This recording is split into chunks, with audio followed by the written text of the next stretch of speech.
ఈరోజు ఈ కార్యక్రమానికి ఇచ్చేసినటువంటి పెద్దలు, గౌరవనీయులు సిఆర్ పాటిల్ గారు,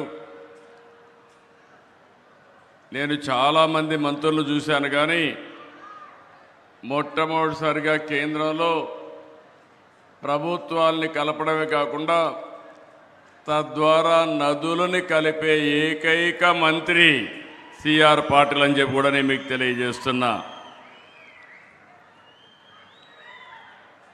ఇంకొక పక్కన వేదిక పైన ఉన్నటువంటి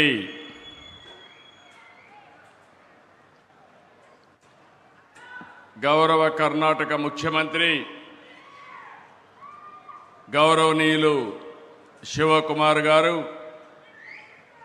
గౌరవ తెలంగాణ ముఖ్యమంత్రి గౌరవనీయులు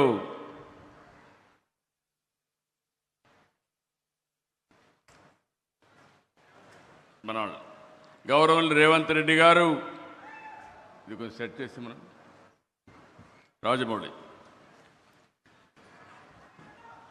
3 రాష్ట్రాలకు సంబంధించినటువంటి గౌరవ ఇరిగేషన్ శాఖ మాత్యులు తెలంగాణ ఉత్తమ కుమార్ రెడ్డి గారు, ఆంధ్రప్రదేశ్ రామానాయుడు గారు, అదే మరిగా కర్ణాటక మంత్రి అయినటువంటి రామలింగారెడ్డి గారు, వేదిక పైన ఉన్నటువంటి Karnataka legislative council chairman Basavaraj S Horatti గారు,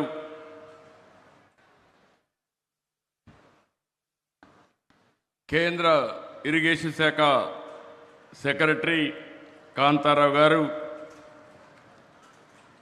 వేదిక పైన గౌరవ పార్లమెంట్ సభ్యులు, గౌరవ శాసనసభ్యులు, 3 రాష్ట్రాలకు సంబంధించినటువంటి అధికార యంత్రాంగం, ఈరోజు ఇక్కడికి వచ్చిన మిమ్మల్ని అందరినీ పేరు పేరున మరొక్కసారి మనస్ఫూర్తిగా నమస్కారాలు, అభినందనలు, శుభాభినందనలు. మొట్టమొదటిసారిగా తుంగభద్ర తల్లికి ముందుగా శిరస్సు వంచి నా నమస్కారాలు తెలియజేస్తున్నా. అదే మరి కేంద్రానికి, కర్ణాటక, తెలంగాణ ప్రభుత్వాలకు ధన్యవాదాలు. తుంగా పానం గంగా స్నానం, అది ఒక సామెత, చాలా ప్రసిద్ధి. అంటే తాగడానికి ఎంతో స్వచ్ఛంగా, తీయంగా, అమృతంగా తుంగా నది ఉంటే బపుణ్య స్థానానికి, అంటే బహుపుణ్యాలకి గంగ గొప్పదని అర్థం. తుంగ, భద్ర విడివిడిగా జన్మించిన 2 నదుల కలయిక తుంగభద్రగా మారి 3 రాష్ట్రాల్లో లక్షల మందికి జీవనోపాధి కల్పిస్తున్నాయంటే ఇది మన అదృష్టం అని చెప్పి కూడా నేను మీకు తెలియజేస్తున్నా. అలాంటి డ్యాముకి 19వ గేటు కొట్టుకొని పోతే ఇమ్మీడియట్గా ఆంధ్ర నుంచి మేము స్పందించడం, ఈనాటి ముఖ్యమంత్రి ఆనాడు ఇరిగేషన్ మంత్రిగా ఉండి చాలా చొరవ తీసుకొని ఇమ్మీడియట్గా స్పందించారు. వారిని మనస్ఫూర్తిగా అభినందిస్తున్నాను. ఇది 70 సంవత్సరాలు చరిత్ర కలిగిన ఒక ప్రాజెక్టు. ఈరోజు ఆ గేట్లు మార్చాం. ఈరోజు మనందరం గుర్తుపెట్టుకోవాల్సింది, ప్రాజెక్టులంటే ఆధునిక దేవాలయాలు, వాటిని మనం పరిరక్షించుకోవాలి. అప్పుడే భవిష్యత్తు ఉంటుంది. ప్రాజెక్టు నిర్వహణ బాగుంటేనే భవిష్యత్ తరాలకు భరోసా ఉంటుంది. నీటి విలువ తెలిసిన వ్యక్తిగా మొట్టమొదటి దీనికి ప్రాధాన్యత ఇస్తున్నాం.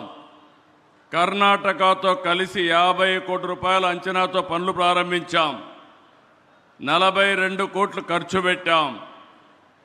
ఈ ఒక్క గేటే కాదు, 33 గేట్లు బాగా రిపేర్ చేస్తే బాగుంటుంది, రీప్లేస్ చేద్దామంటే ఇమ్మీడియట్గా మంత్రి గారు శివకుమార్ గారు దాన్ని ముందుకు తీసుకెళ్లారు. ఈరోజు 6 నెలల్లో 33 గేట్లే కాకుండా మళ్ళీ శోభ వచ్చే విధంగా ఈరోజు తుంగభద్ర డ్యాం తయారు చేశారంటే దీనికి మనస్ఫూర్తిగా అందరినీ అభినందిస్తున్నా, ధన్యవాదాలు తెలియజేసుకుంటున్నాను.